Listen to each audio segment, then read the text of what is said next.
క్రీస్తునందు ప్రియమైన దేవుని బిడ్డలారా, ప్రియమైన సంగమ, మన ప్రభువును రక్షకుడైన యేసుక్రీస్తు ప్రభువారి నామములో మీ అందరికీ శుభాలు, వందనాలు తెలియజేస్తా ఉన్నాను.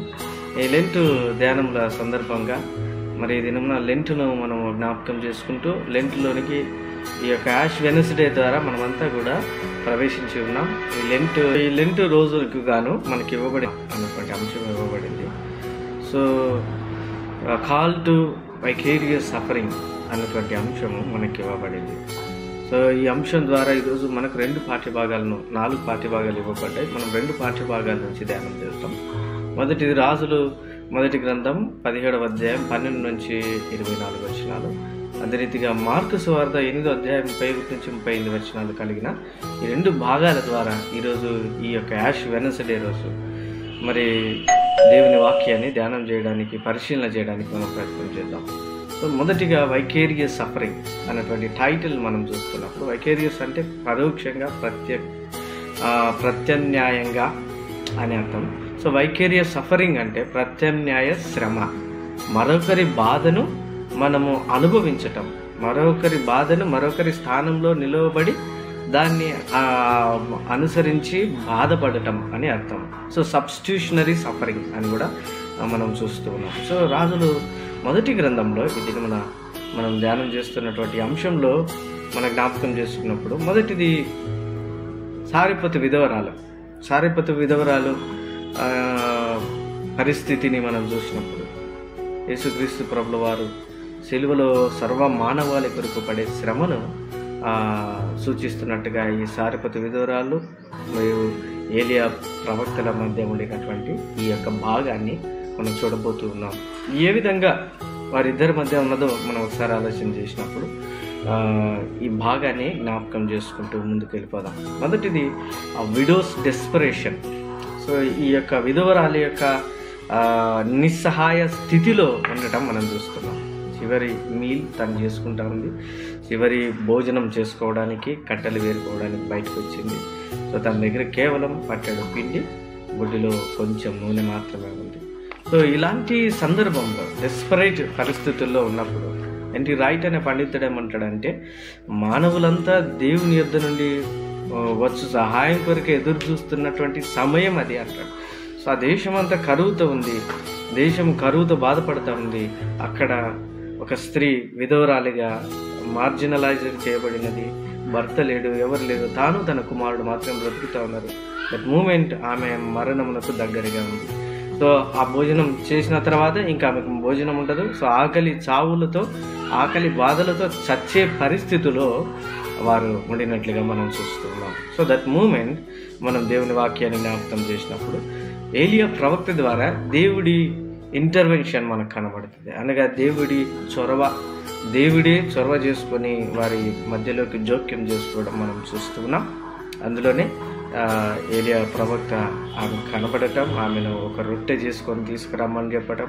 అదే రీతిగా అయ్యా ఆమె కొంచెం మొదట ఆలోచన చేసిన కొన్నిసార్లు మొదట అయ్యా నా దగ్గర పట్టెడు పిండి మాత్రమే ఉన్నది, కొంచెం నూనె ఉన్నది, ఇది చేసుకొని తిని మేము చనిపోవడానికి సిద్ధంగా ఉన్నాము అన్నటువంటి మాటలు ఆమె నోట్లో వచ్చాయి. అప్పుడు ప్రవక్త అంటాడు, నాకు ఒక అప్పం చేసుకొనిరా, ఇక మీదట నీవు నీ కుమారుడు పోషింపబడతాడని దేవుడు సెలవిస్తా ఉన్నాడని చెప్పారు. సో ఈ భాగం ద్వారా మనం జ్ఞాపకం చేసుకున్నప్పుడు దేవుడి చొరవ మనకు కనబడతా ఉంది.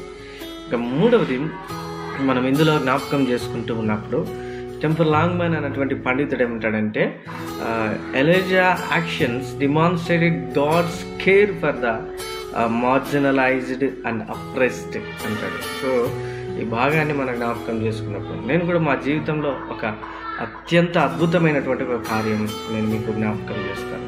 కోవిడ్లో భయంకరమైనటువంటి కరువులో ఉండినప్పుడు చివరి 50 రూపీస్ నా దగ్గర ఉన్నాయి. ఆ 50 రూపీస్తో ఏం చేయాలో తెలియని పరిస్థితి. చర్చికి వెళ్ళాను, కానుక వేయాలి. 50 రూపీస్ చర్చ్లో కానుక వేశాను. తర్వాత ఇంటికి వచ్చి ఇక తినడానికి ఏమీ లేదని బాధపడుతూ ప్రేయర్ చేసుకొని ఇంటికి రాగా ఐ గాట్ ఏ కాల్. ఒక బ్యాగ్ నిండా సరుకులతో వారు నన్ను సంప్రదించారు. కొంతమంది దేవుని బిడ్డలు ఈ కోవిడ్ సమయంలో గురువులు శ్రమ పడుతూ ఉన్నారని దేవుని సన్నిధికి వచ్చి ఎస్సిటిసి కళాశాల ట్రైనింగ్ అవుతున్న మా అందరికీ కూడా ఒక 6 గురువులకి సహాయం చేయడం. దేవుని సహాయత ఏ విధంగా ఎక్కడి నుంచి వస్తుందో తెలియదు. సేమ్ యాజ్ ఇట్ ఈజ్ గానే ఆ మిరాకిల్ ఆఫ్ ప్రొవిజన్ ఇక్కడ కనబడుతుంది.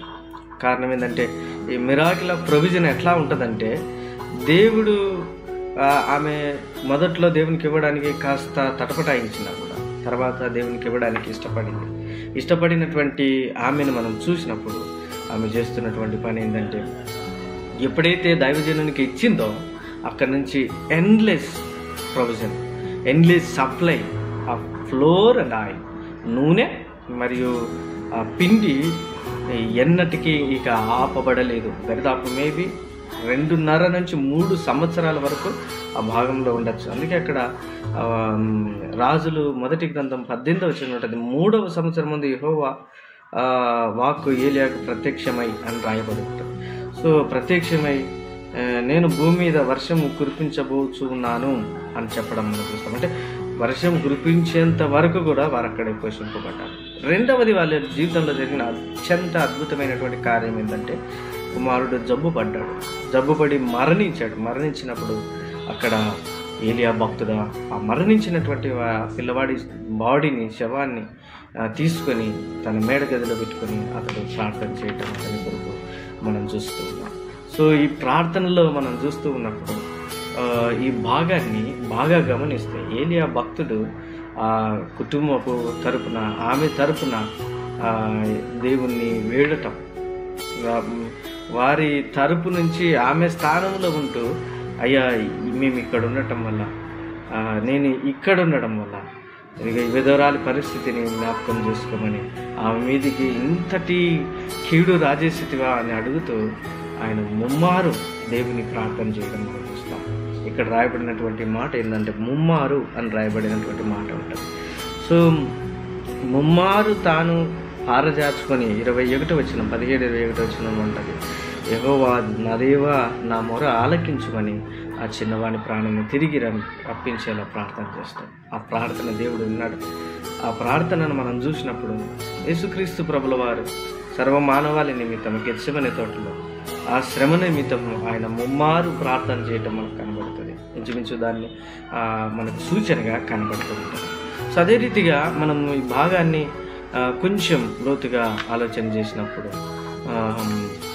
ఈ భాగంలో యేసుక్రీస్తు ప్రభుల వారు ఆమె కోసం ఏ విధంగా అయితే సర్వమానవాళి నిమిత్తం ప్రార్థన చేశాడు, అలాగే ఏలియా కూడా ఆమె నిమిత్తం, ఆమె కుటుంబం నిమిత్తం, ఇతరుల నిమిత్తము ఆయన ప్రార్థన చేయటం మనం ఈ భాగంలో చూస్తున్నాం. అదే మార్కు సువార్తను మనం జ్ఞాపకం చేసుకున్నప్పుడు మార్కు సువార్త 8వ అధ్యాయం 31-38 వచనాల్లో చూస్తే అక్కడ కూడా యేసుక్రీస్తు ప్రభుల వారి కన్వర్జేషన్ కనబడుతుంది. అక్కడ ఉన్నటువంటి శిష్యులతో అందరితో చెప్తా ఉన్నాడు యేసుక్రీస్తు ప్రభుల వారు. ఏం చెప్తా ఉన్నాడంటే, ఆయన చెబుతూ ఉండినటువంటి మాటలు మనకి ఇక్కడ కనబడుతూ ఉన్నాయి. ఏం చెప్తా ఉన్నాడంటే, ఆయన మనుష్య కుమారుడు అనేక హింసలు పొంది పెద్దల చేతను, ప్రధానుల చేతను, శాస్త్రుల చేతను ఉపేక్షింపబడి చంపబడి 3వ దినములైన తర్వాత లేచుట అగత్యమని వారికి బోధించుట ప్రారంభం చేశాడు. మార్కు సువార్త 8వ అధ్యాయం 31వ వచనంలో ఈ భాగం కనపడుతుంది. ఈ బోధిస్తూ ఆయన మరణముల గురించి ప్రవచిస్తూ ఉంటే ఒక పక్క పేతురు శిష్యులంతా కూడా అపార్థం చేసుకున్నారు. సో దేవుడు ఆయన శిలువ మరణమును గురించి, సర్వ మానవాళి నిమిత్తము మరణించవలసినటువంటి అగత్యమును గురించి ఆయన జ్ఞాపకం చేస్తూ ఉంటే శిష్యులు మాత్రం యేసు ప్రభుల వారిని అపార్థం చేసుకున్నారు. ఆయన అపార్థం చేసుకోవడమే కాదు, పేతురు యేసుక్రీస్తు ప్రభుల వారిని గద్దించడం మనకు కనబడుతుంది. గద్దించిన తర్వాత యేసు ప్రభుల వారిని గద్దించిన సందర్భంలో యేసుక్రీస్తు ప్రభుల వారి తిరిగి పేతురును అక్కడ ఉన్నటువంటి శిష్యులందరినీ గద్దించి ఆయన అంటాడు, నీవు సాతాన వెనుకకు పొమ్ము, నీవు మనుషుల సంగతులైనా మనస్కరించుచున్నావు కానీ దేవుని సంగతులను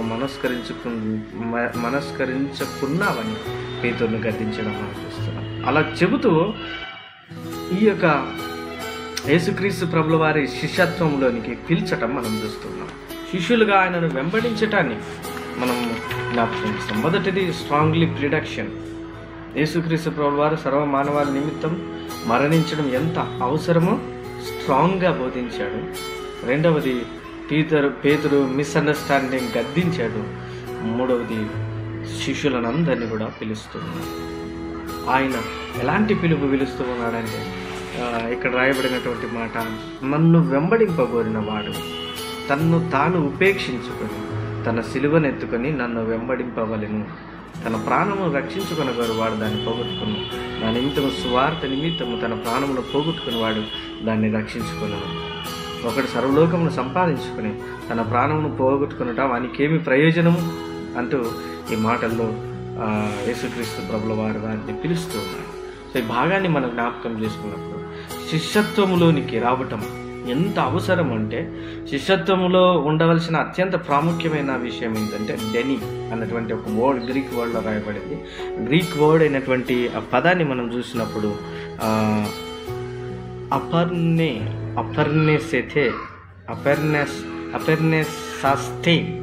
అపర్ణశాస్తే అన్నటువంటి వర్డ్ గ్రీక్లో రాయబడింది. దట్ మీన్స్ డెని అనగా తన్ను తాను ఉపేక్షించుకోవడం, తన కలిగిన ఆస్తులను అంతస్తులను అన్నింటినీ కూడా ఉపేక్షించుకోవడం. కారణం ఏంటంటే శిష్యులు చుట్టూ ఉండిన వారు యేసుక్రీస్తు ప్రభుల వారి ద్వారా వచ్చే రాజ్యం కొరకు వారు ఇష్టపడుతూ ఉన్నారు, ఎదురు చూస్తూ ఉన్నారు. కానీ అది మానవ ఆలోచనల ప్రకారం, అందుకే దేవుని విషయాలను మీరు మనస్కరించటలేదు అని అక్కడ గద్దించినట్లుగా మనం చూస్తూ ఉన్నాం. గద్దిస్తూ వారిని తన్ను తాను ఉపేక్షించుకొని తన సిలువనెత్తుకొని వెంబడించటం ఎంత ఆవశ్యకమో జ్ఞాపకం చేస్తూ ఉన్నాడు. అందుకే ఇక్కడ ఏమంటూ ఉన్నాడంటే, యేసుక్రీస్తు ప్రభుల వారిని అనుసరించుట కొరకు సొంత ఆస్తులను సైతం త్యాగం చేయటం ఎంత అవసరమో, తన కుటుంబాలను త్యాగం చేయటం ఎంత అవసరమో నొక్కి చెబుతా ఉన్నాడు. అందుకే రిచర్డ్ హాయిస్ అన్నటువంటి పండితుడు ఏం మాట్లాడతాడంటే, Richard Hayes comments that this passage highlights the importance of embracing the cross as a symbol of vicarious suffering and redemption అంటాడు. సో ఈ భాగంలో ఇతరుల కొరకు అనుభవించబడిన శ్రమ మరియు విమోచనకు చిహ్నంగా సిలువను స్వీకరించాలని ఇక్కడ భక్తుడు ప్రత్యేకంగా జ్ఞాపకం చేస్తున్నాడు. మరి ఒకసారి నేను ఈ విషయాన్ని జ్ఞాపకం చేసుకుంటూ ఉన్నాను.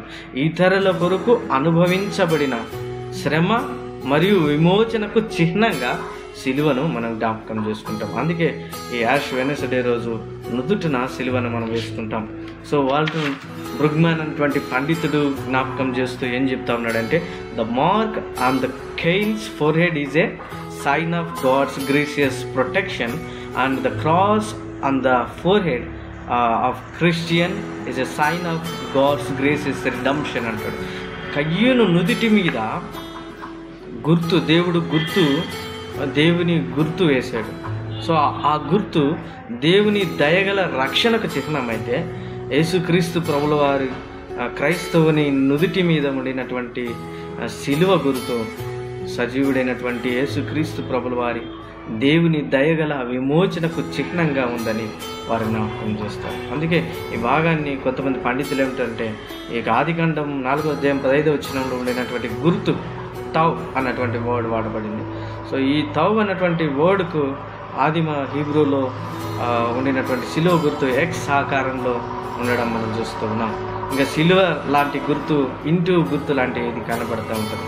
సో ఇంచుమించు అలాంటిదే సిలువ లాంటి గుర్తే ఉన్నది అని కూడా కొంతమంది పండితులు జ్ఞాపకం చేస్తాం. సో ఈ దినంలో దేవుని వాక్యం మీద మనం నేర్చుకోవాల్సిన విషయం ఏంటంటే, మనం తెలుసుకోవాల్సినటువంటి విషయం ఏంటంటే, దయగలిగినటువంటి దేవుని సన్నిధిలో మనము ఆయన చొరవ చూసాం, ఆయన అద్భుత కార్యాలు మన జీవితంలో చేస్తూ ఉండగా మనం ఏం చేస్తూ ఉన్నాం, ఇతరుల కొరకు నిజంగానే మనము ఎంతసేపు ఎంతమందికి దేవుని తరపున ఏలియా ప్రవక్త వల్లే మనం సహాయం చేయగలుగుతూ ఉన్నాం, ఏలియా ప్రవక్త వల్లే ప్రార్థన చేయగలుగుతూ ఉన్నాం అన్నది మన ముందు ఉంచబడినటువంటి ప్రశ్న. అదే రీతిగా ఎంతమందిని వారి శ్రమలలో అక్కర్లో వారికి సహాయపడుతూ ఉన్నాం అన్నది మొదటి భాగం అయితే, రెండవది నా సిలువను ఎత్తుకొని నడవమంటూ ఉన్నాడు. అనగా ఈ దినమున ఈ సిలువ శ్రమల ధ్యానములలో మనము యేసుక్రీస్తు ప్రభుల వారి సిలువను మనం నుదుటి మీద వేసుకుని ఆయన రక్షణ సువార్తను చేతపరుచుకొని మనం ఎంతమందికి సువార్తను అందిస్తూ ఉన్నాం, ఆయన కొరకు ఎంతవరకు మనం పోరాడుతూ ఉన్నాం అన్నది మనకు జ్ఞాపకం చేసుకోవాల్సిన విషయం. ఆయన దయగలిగినటువంటి చిహ్నాన్ని పొందుతున్న మనం సిలువ శ్రమలలో ఎన్నో ఆలోచనలతో ఎన్నో తలంపులతో మనం ఎన్నో పాపపు జీవితములతో బ్రతికిన మనం తిరిగి దేవుని మహాకృపను బట్టి మనం దేవుని వైపున నడిపించబడ్డాం. కాబట్టి దినమున దేవుని ఈ లెంట్ ధ్యానముల ద్వారా ఈరోజు దీంట్లో ప్రవేశించినటువంటి ఈ సమయమును బట్టి, ఈ సమయం నుండి సిలువను మన నుదుటి మీద వేసుకొని, ఆయన సిలువనెత్తుకొని ఆయన శ్రమలలో పాలిభాగస్థులమై, ఆయన సిలువ శ్రమలలో విమోచన కలదని ఎంతమందికి మనం చెప్పగలుగుతున్నామో మనల్ని మనం పరీక్ష చేసుకొని చెప్పగలిగే దేవుని బిడ్డలుగా ఈ దినమున మన జీవితాలను మలుచుకోవాలని జ్ఞాపకం చేస్తూ దేవుడి వాక్యం మన వెనుకలో దీవించి మనలను, మన సంఘములను మరింత ఆధ్యాత్మికంగా నడిపించిన గాక. అందరికీ వందనములు. చిన్న ప్రార్థన చేస్తాం. దయగల తండ్రి, కృప కలిగిన దేవ, ఈ సమయమందు తండ్రి ప్రభు నీ సన్నిధిలో ఎత్తబడిన వాక్యం మా వినికిలో 30 60 100 1000 ఫలం